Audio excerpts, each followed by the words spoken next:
Eran cerca de las 4 de la madrugada de un sábado, y conducía al trabajo por la carretera interestatal.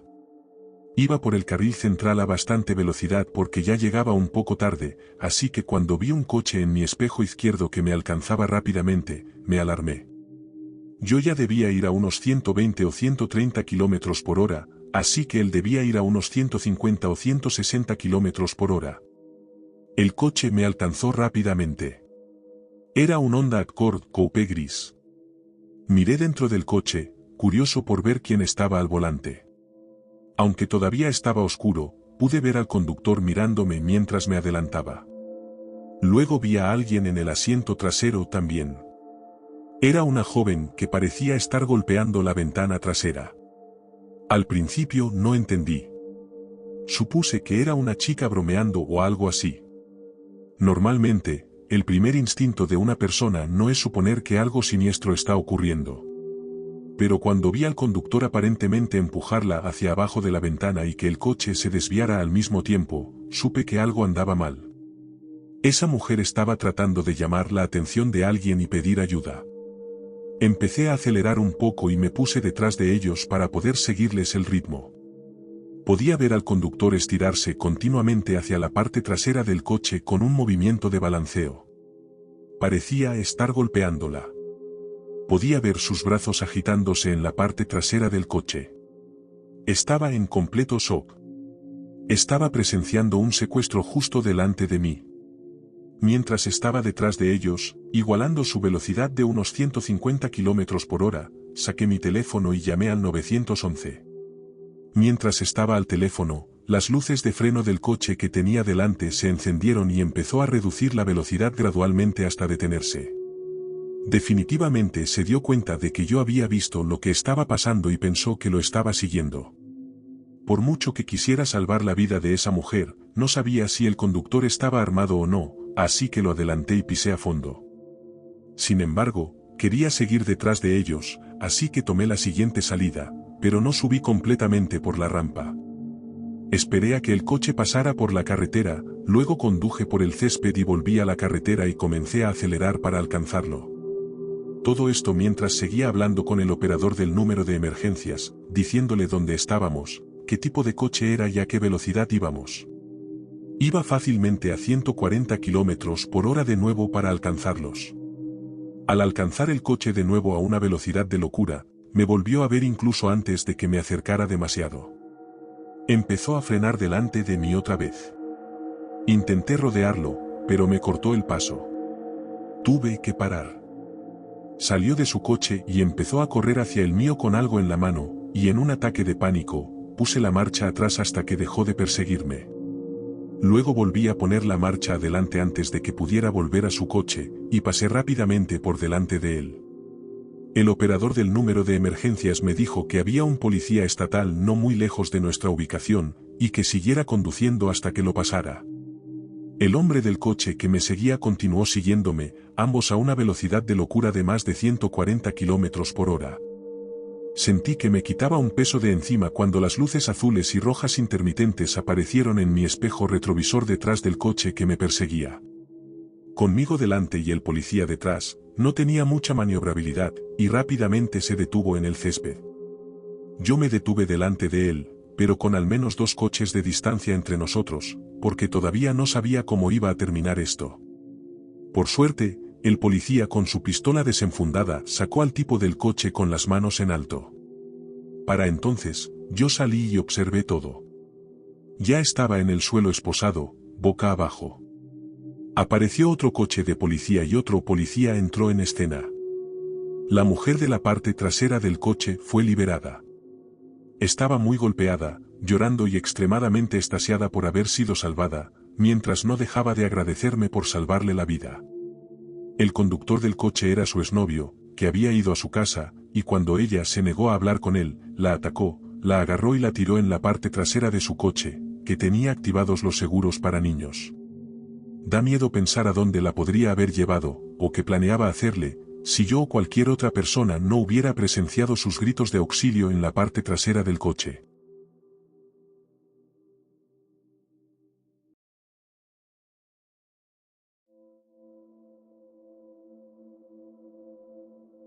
Hice un viaje a Boston para apoyar a un familiar que corría en el maratón de Boston.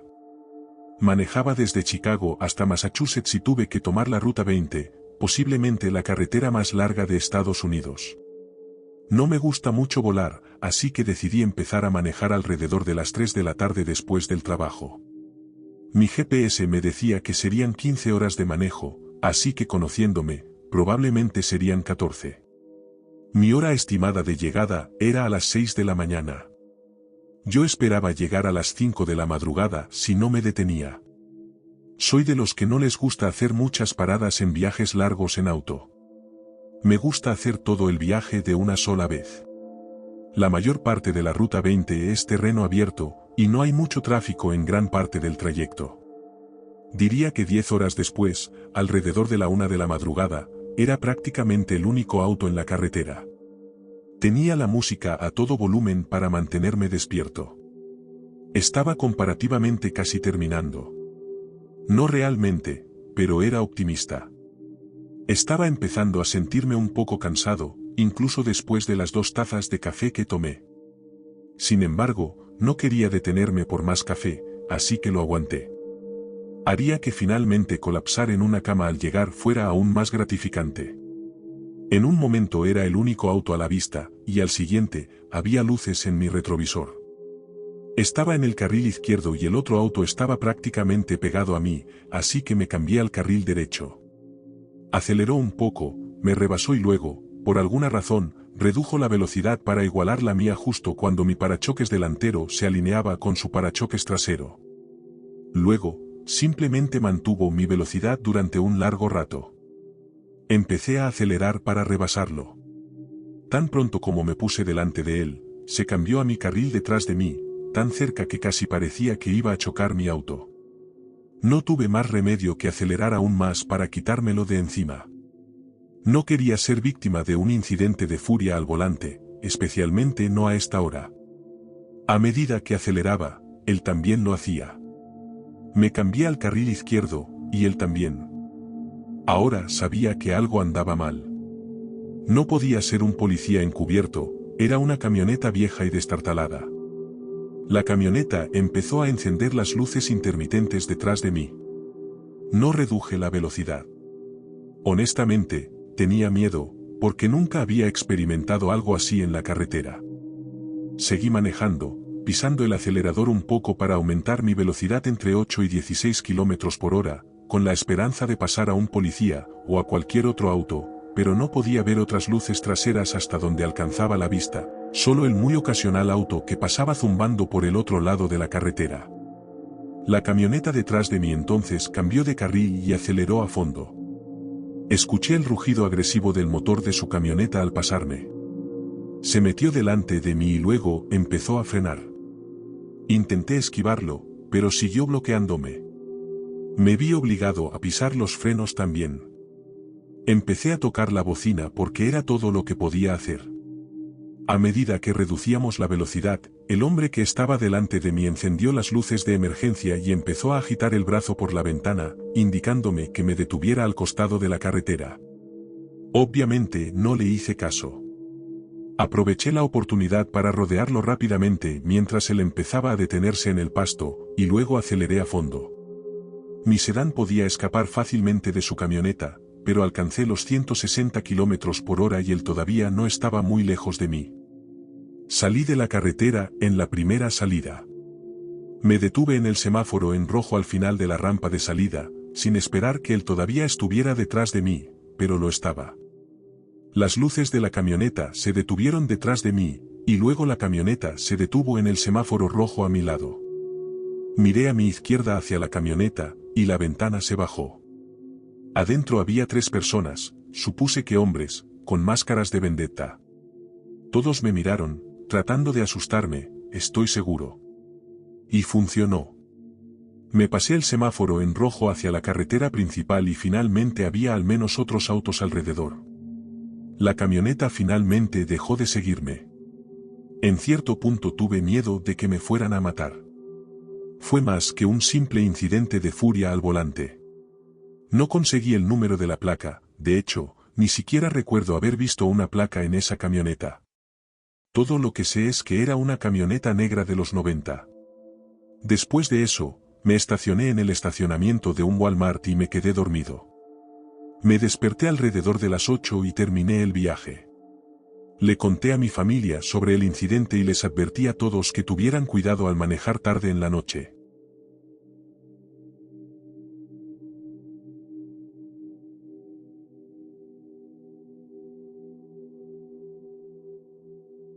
Era un martes por la noche en marzo. Volvía en coche de casa de un amigo en la ciudad, un viaje que me tomaría alrededor de 1 hora con buen tiempo, pero una densa neblina se había asentado en la larga y solitaria carretera. Después de la medianoche, este tramo de carretera en particular solía estar desierto, excepto por algún que otro camión, cuyas placas mostraban letras y colores desconocidos de lugares en los que nunca había estado. Era la 1 de la madrugada. Había sido un día largo, vagando durante horas con mis amigos, de compras, probando nuevos cafés. Me había dejado cansada. Mis párpados estaban pesados, y la impenetrable niebla convertía la carretera en una masa ondulante e interminable de gris hipnotizante. Conduje con precaución, a veces reduciendo la velocidad a paso de tortuga y encendiendo las luces intermitentes para que cualquiera que estuviera detrás de mí supiera que estaba allí. De repente, apareció un vehículo, con las ruedas a medias en la carretera y a medias en el arcén. Frené bruscamente y me detuve detrás de él, pasando por poco cerca del parachoques. El corazón me latía con fuerza después del susto, así que puse el coche en punto muerto para recuperar el aliento detrás del sedán negro. Observé cómo el coche comenzaba a rodar lentamente fuera de la carretera, hasta quedar completamente estacionado en el arcén. El coche se quedó quieto un momento, luego la ventanilla del lado del conductor se bajó. Apareció un brazo e hizo un gesto para que me detuviera. En ese momento, la adrenalina de la frenada repentina todavía corría por mi cuerpo, y tenía sentido alejarme más de la carretera. Seguí al coche mientras giraba ligeramente hacia una carretera secundaria. Se detuvo y la puerta del lado del conductor se abrió. El conductor caminó hacia mí a través de la niebla, un tipo alto y delgado que vestía una chaqueta de invierno negra y vaqueros. Parecía joven, de unos 30 años, y sonreía mientras se acercaba a mi coche, iluminado por mis faros. Bajé un poco la ventanilla, pensando que tal vez venía a disculparse por haber estacionado de forma insegura. Llegó a mi ventanilla y luego me hizo señas para que la bajara más. Negué con la cabeza, sintiéndome incómoda, y le dije que podía oírlo. Me preguntó a dónde me dirigía, y le dije que a casa. Dijo que se suponía que la niebla no se disiparía pronto y que no era seguro conducir. Le dije que no me importaba. Levantó las cejas y me preguntó por qué me había detenido entonces. No quería empezar nada con este hombre, así que mentí y dije que había recibido una llamada telefónica y que necesitaba detenerme para contestar. Sonrió con suficiencia y sentí que sabía que estaba mintiendo. Dijo que vivía con su esposa e hijo cerca, a unos 5 minutos, si quería esperar a que pasara. Volví a negar con la cabeza, pero no aceptaba un no por respuesta. Intentó asustarme, diciéndome que era 10 veces más probable que muriera en un accidente de coche cuando hay niebla, y que parecía cansada y que realmente debería pensar en mi familia antes de volver a la carretera. Me mantuve firme. Se estaba enfadando. Empezó a mirar hacia su coche, y vi a alguien moverse en el asiento del pasajero que no había visto antes. De repente, el hombre agarró la manija de mi puerta, intentando abrirla. Afortunadamente, estaba cerrada con llave. La puerta del pasajero del coche se abrió y otro hombre corrió hacia mí con un bate de béisbol. Puse el coche en reversa y el conductor le gritó algo mientras yo pisaba el acelerador. Le dio un golpe a mi coche, pero falló. Por suerte, no me había alejado demasiado de la carretera, pero era difícil saber dónde terminaba esta carretera y dónde empezaba la autopista mientras retrocedía en la densa niebla. Giré las ruedas y puse el coche en marcha, rezando para que no viniera ningún coche detrás de mí. Pisé a fondo mientras me incorporaba a la autopista sin mirar atrás. A menudo me pregunto, cuando conduzco por ese tramo de carretera, si intentaron detener a alguien más esa noche, y qué me habría pasado si hubiera bajado más la ventanilla.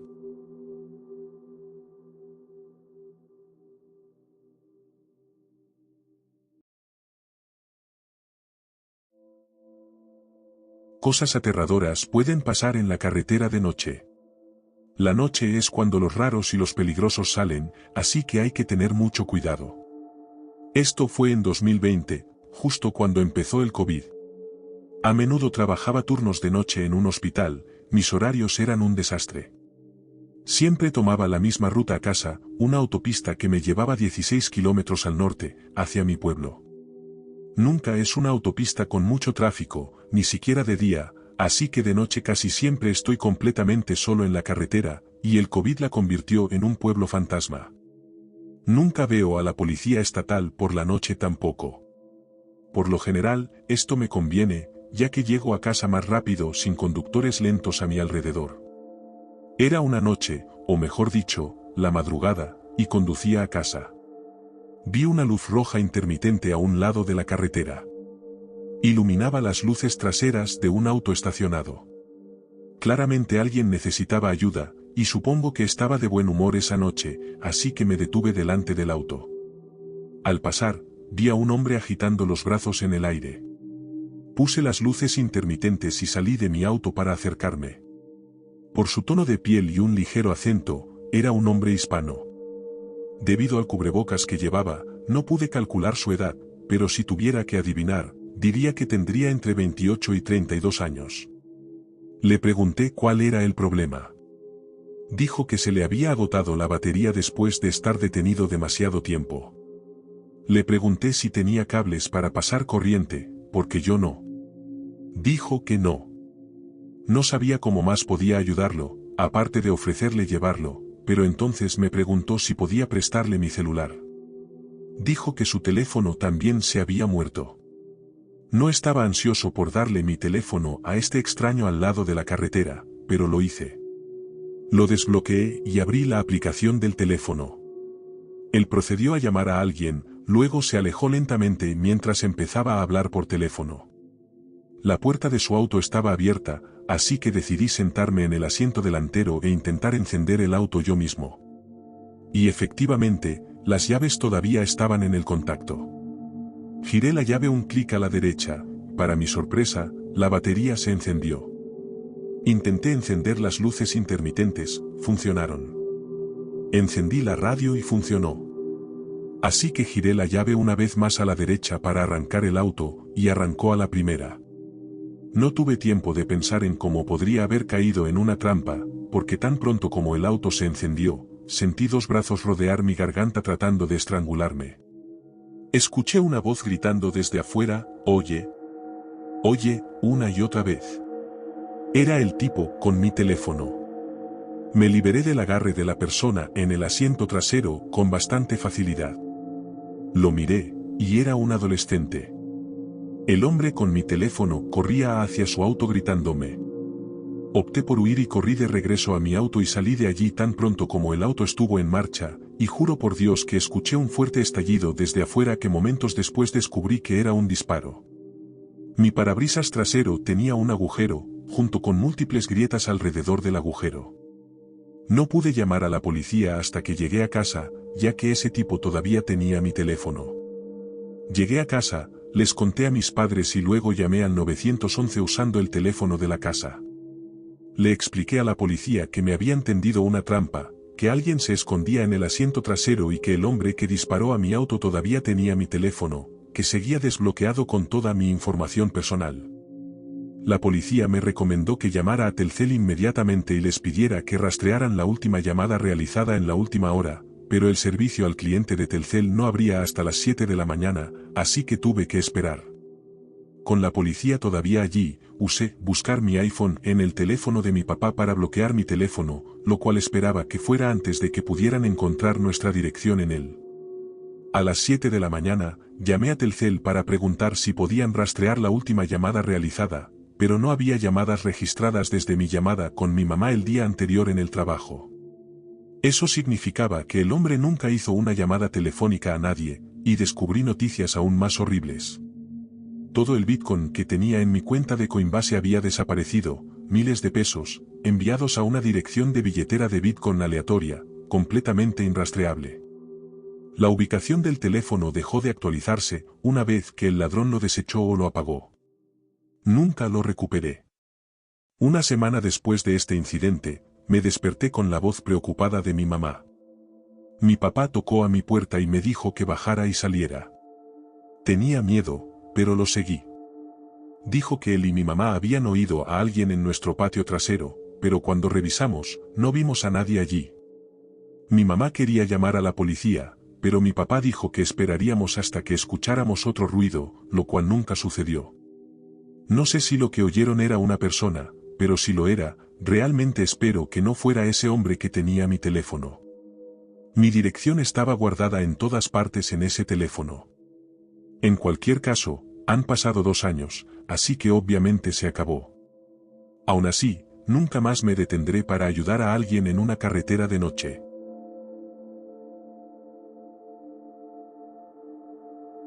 Si estas historias te mantuvieron en suspenso, dale me gusta y suscríbete para más encuentros inquietantes. Activa las notificaciones porque no querrás perderte lo que viene a continuación. Mantente a salvo, mantente alerta y recuerda. Gracias por escuchar, y nos vemos en la próxima noche.